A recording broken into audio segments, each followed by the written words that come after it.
Hey everybody, this is Dalton over at readingglide.com, and today is all about 3 ways to cross-train for board sports. Now, I get it. I'm the same way. You might have a full-time job, you might have art responsibilities.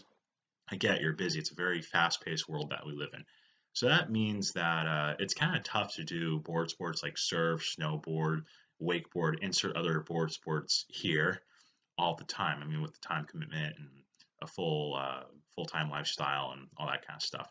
So anyway, here are 3 ways to kind of cross-train for these sports, and some of these ways only take 5 to 10 minutes, can be done every day, and can really help you with your board sports skills. So the first way I'm going to talk about is slacklining.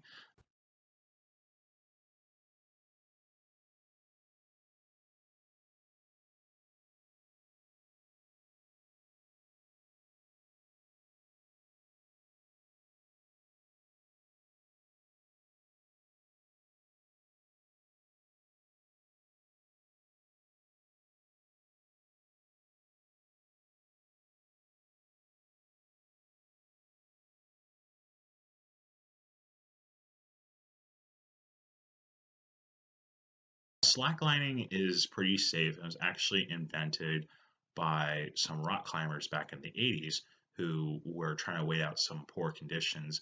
And they basically tied a trampoline like rope between trees and they walked across it.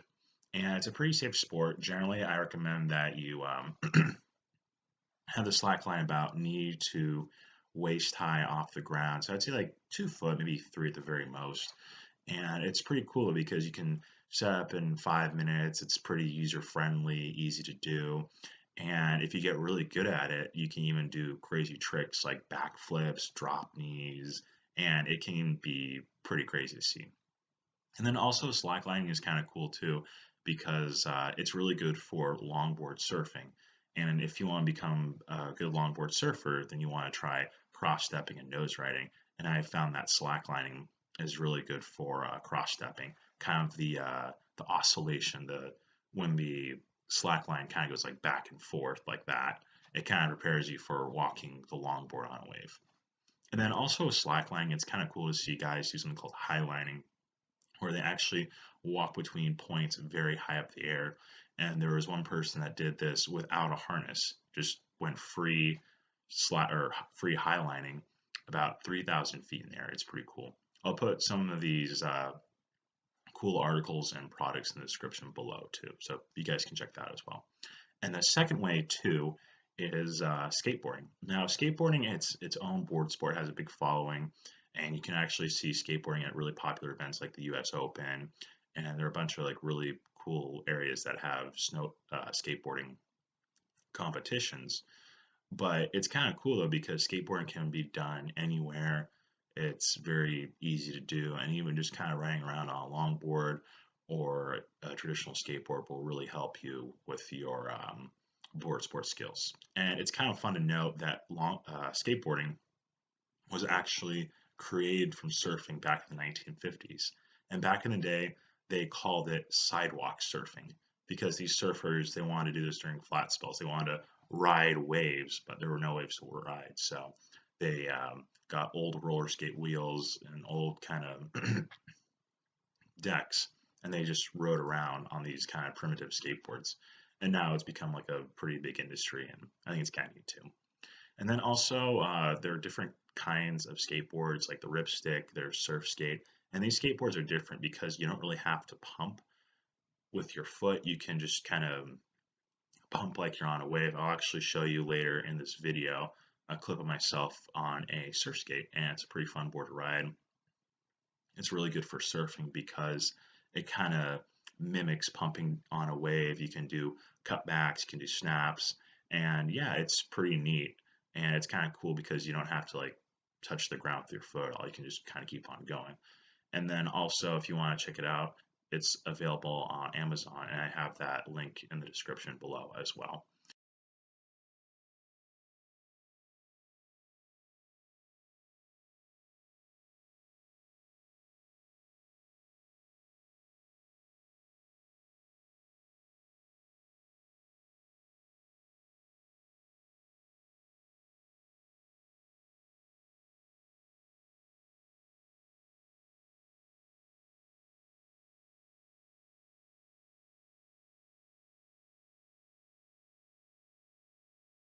The third and final way, and this is actually one of my favorite ways, is swimming.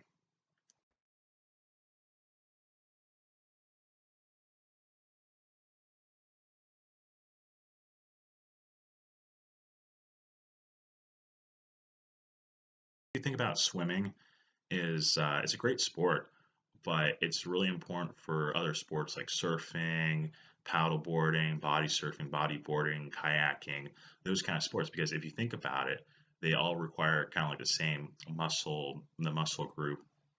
And some sports, especially surfing, if you think about it, it's 90% paddling. I mean, most of the time you're just paddling around, kind of trying to paddle around the waves, trying to catch the waves, and you're only spending a little bit of your time on the wave. So if you become good at swimming and paddling, then it will allow you to catch more waves and have more fun.